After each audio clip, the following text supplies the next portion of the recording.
очоод үзэж харах юмаа сайн үзэж хараа сурах ёстой зүйлүүдээ сайн сураад ирээд хэлж ярьсан хугацаанд Монгол улстай нэвтрүүлж нутагшуулаад хамгийн гол нь нутагшуулах ирээд нэг удаа хийгээд зогсохгүй ш.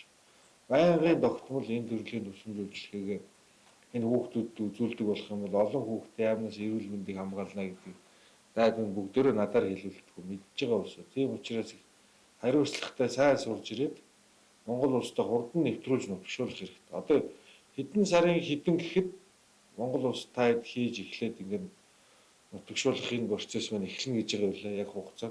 Тэгээ шаардлагатай тоног төхөөрөмжнөөс бид нар эндээс хангая гэж байгаа шүү дээ. Авч өгье гэж. Таад маань хамгийн гол нь энийг ашиглалтын өндөр байлгаад шаардлагатай хүүхдүүдтэй цаг хугацаа алдахгүй хүн суртал байхгүйгээр тусламж үйлчилгээг үзүүлэх хэрэгтэй. Одоо хэдүүлээ жоох хугацаатай тодорхой байх хэрэгтэй тийм үү? Хугацаа гэд хизээ орно гэхээр он гараад орно гэдэгт он гараад гэдэг хугацаа байхгүй. За 1 сарын 1 бол 1 сарын 1, 2 сарын 1 бол 2 сарын 1.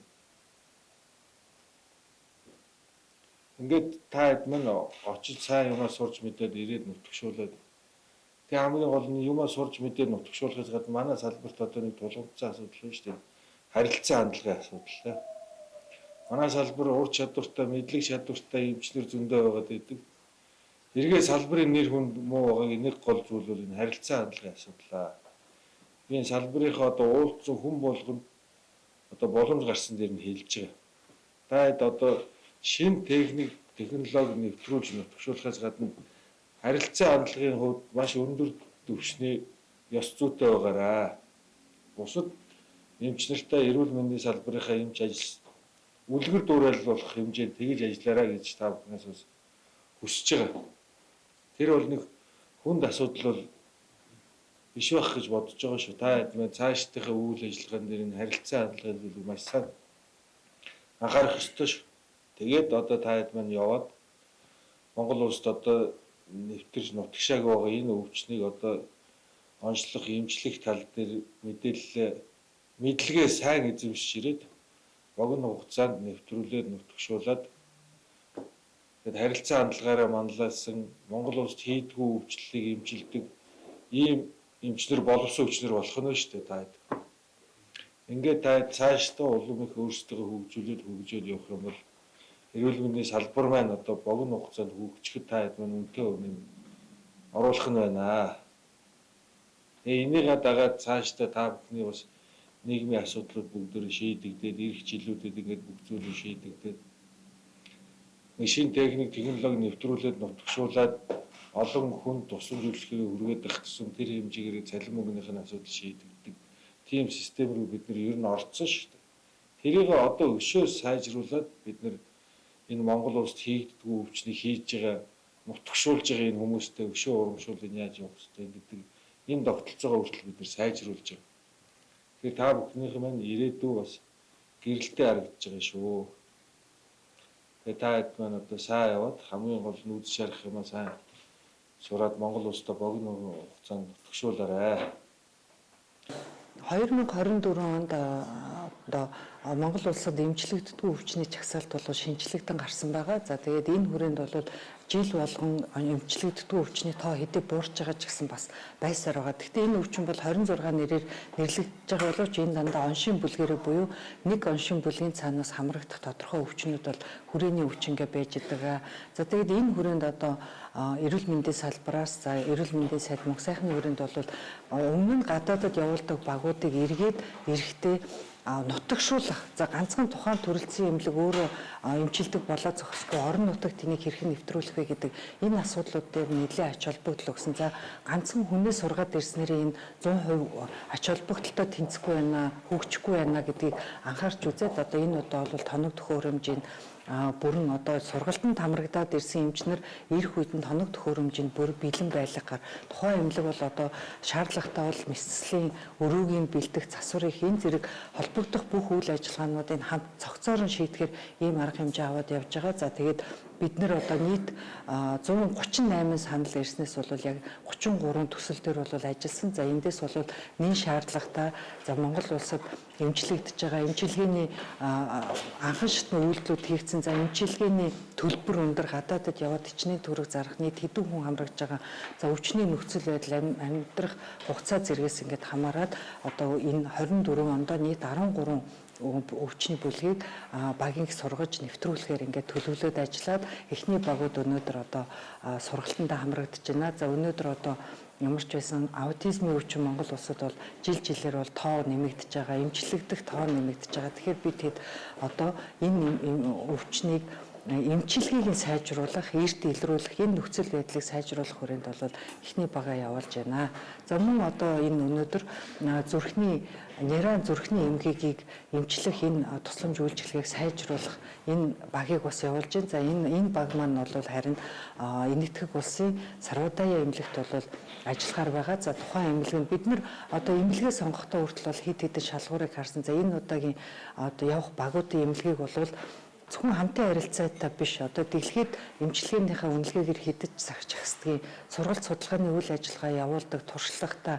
За тэгээд энэ эмнэлгүүдтэйгээ яриад одоо ганцхан тухайн нутагт очиж суралцах биш шавь сургалтыг нэвтрүүлэх ирээд Монгол улсад ирээд хамтарсан бага ажилуулах, хамтарсан хүүхдэд одоо орон нутагт нь газар дээр нь зочин профессорыг үйлчлэгийг үзүүлж хамтарч ажиллах зэрэг энэ үйл ажиллагаануудыг төлөвлөөд үйл ажиллагаа маань идэвхтэй явж байна. За эхний 2 баг өнөөдөр явж байгаа ч гэсэн үлдсэн 11 баг маань 10 сарын ихээр багтаад бол сургалтандаа хамрагдахаар явна гэж байгаа.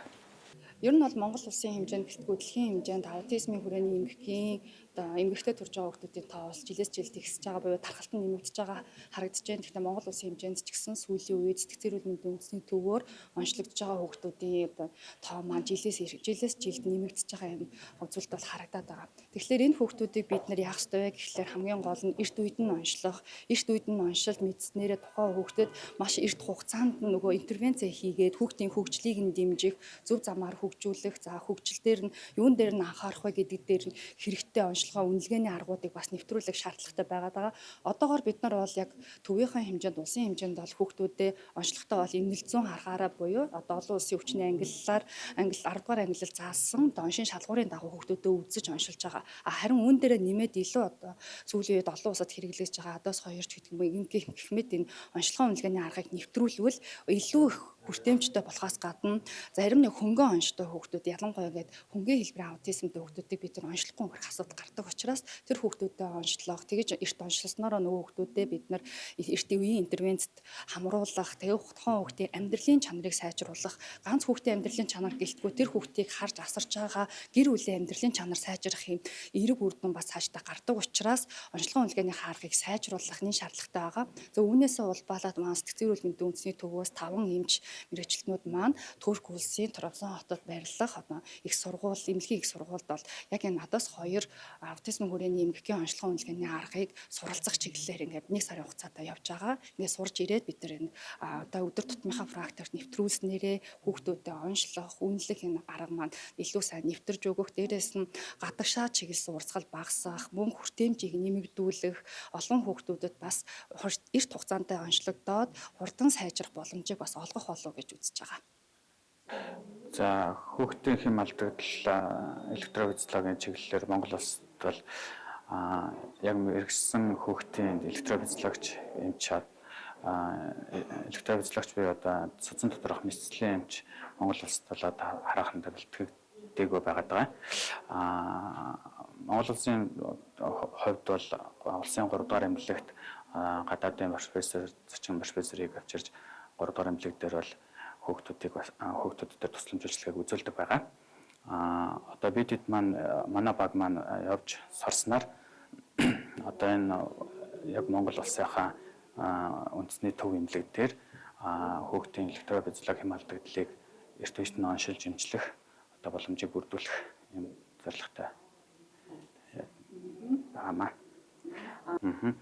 За манай багийн бүрэлдэхүүнд бол хүүхдийн зүрх судасны эмч, цуцан доторх мэдслийн эмч, дүр сонжилгооны эмч, эдээгүй жилиг эрчимч эмчилгээний эмч, мөн яаралтай тусламжийн эмч нарын бүрэлдэхүүнтэй явж байгаа. бид хэдийн очиж сурах эмнэлэг манд бол Энэтхэг улсын Сарудая гэдэг эмнэлэг жилдээ одоо 6,000 гаруй хүнд одоо нээлттэй мэдцэл хийдэг. 3-аас 4,000 орчим одоо зүрхний судсан доторх мэдцлийг хийдэг туршлагатай эмнэлэг байгаа. Ашиг хийж 160 хүүхэд зүрхний хэмжээ хяналтанд авснаас 8 хүүхэд нь аваад цаашдаа Энэтхэг улсын гэсэн байна. 2022 онд 171, 2023 онд 315, 2024 оны эхний 8 сарын байдлаар аутизм өвчнөөр жилдээ цуцсан доторх мэдцлийн хэмжээ 2 дахь жилдээ ажиллаж байна.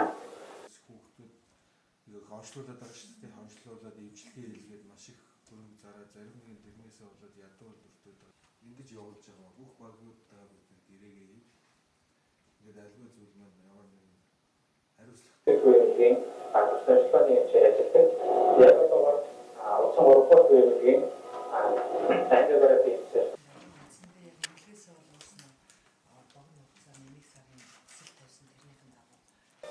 Электродисплей чиглэлээр мэдээллийн зарчмыг дараад системчлэрээ зарчмыг суулж ирээд санхүүгийн эрсдэл дарамтаас тодорхой хэмжээгээр одоо чөлөөж өгөх нь шүү дээ та хэд. Тэгэхээр одоо сурсан мэдснээ одоо богино хугацаанд нэвтрүүлээд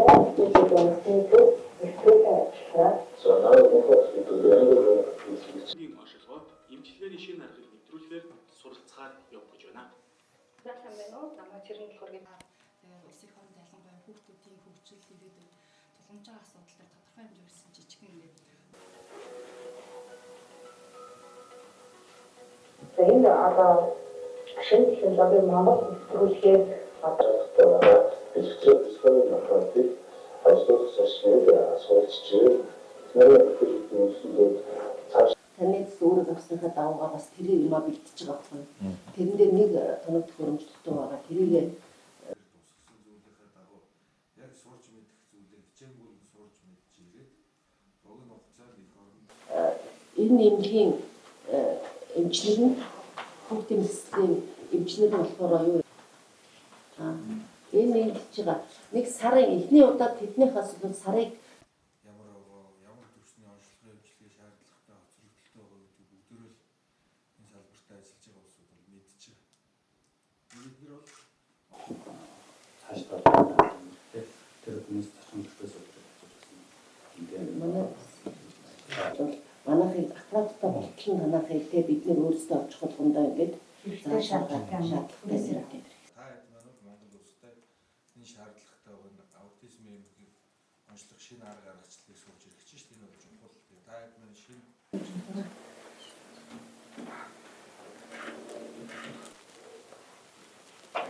Замаар явах ч залууч зүгээр хэлж ярих юм. Нэг сарын нэг хэд юм ирээд эхлүүлээд ингээд төвшөлт ярьж байгаа. Одоо суралцж ирээд тэрнээс хойш 6 сар гэхэд өөрсдөө ихний кейс онлайн нөгөө хийх юм өрөхгүй гэдэг илэрхийлсэн байгаа. Бид нар ч гэсэн иргэд эмчнээс маш их сайхан хариуцлага нэхээ. За тэгэхээр 6 сарын 1 болно шүү дээ. Тэгээд хэдүүлээ одоо энэ ялангуяа хүүхдийн асуудал хийх ёстой. Гэхдээ бид нар сурч мэдэх ёстой зүйлүүдээ бүгдийг нь зайлшгүй сурч мэдчихэж ямар нэгэн эрсдэлгүй бол. За өөр хэлэх зүйл байхгүй. Та хэд мөн сайн яваад зургаад авах.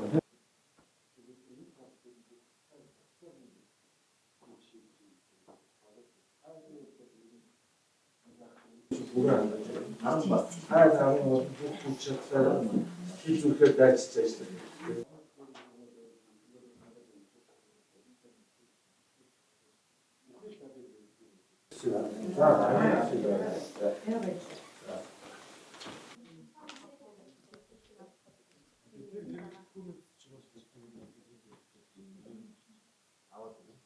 Зөвхөн харилцаа амттай юмшиг байгаа. Тийм бол одоо тайлбар амжилт ирээдүйн үнэхээр гэрэлтэй байна.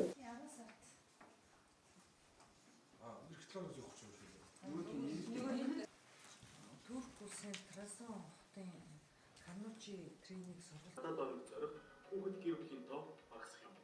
Сэтгцийн эрүүл мэндийн үндэсний төв нь ADOS 2 аутизмын онцлогоо үнэлгээний хэмжээр ажиллаж байгаа. Санденуу намаа мөрөн чимэглэдэг сэтгэл үйлдвэрлэлийн хөгжлийн шинээс үйлдвэрлэлийн гэр ажиллагаа усах зүйлтэй ажиллаж байна. Сэтгэл мэдрэмж мэдээ төвийн 5 системч аутизмын хүрээний хөгжлийн системийн техникийн эрхлэгч профессор Оног Бурак дурсны удирдлагын доор явуулсан бидний очиж суралцах их сургуулийн эмнэлгийн төв тусалж ажилладаг. Сүүлийн үеийн дэвшилтэд тоног хөрөмжөөр тоногдсон сургалт ярдәм шинжилгээний эмнэлэг.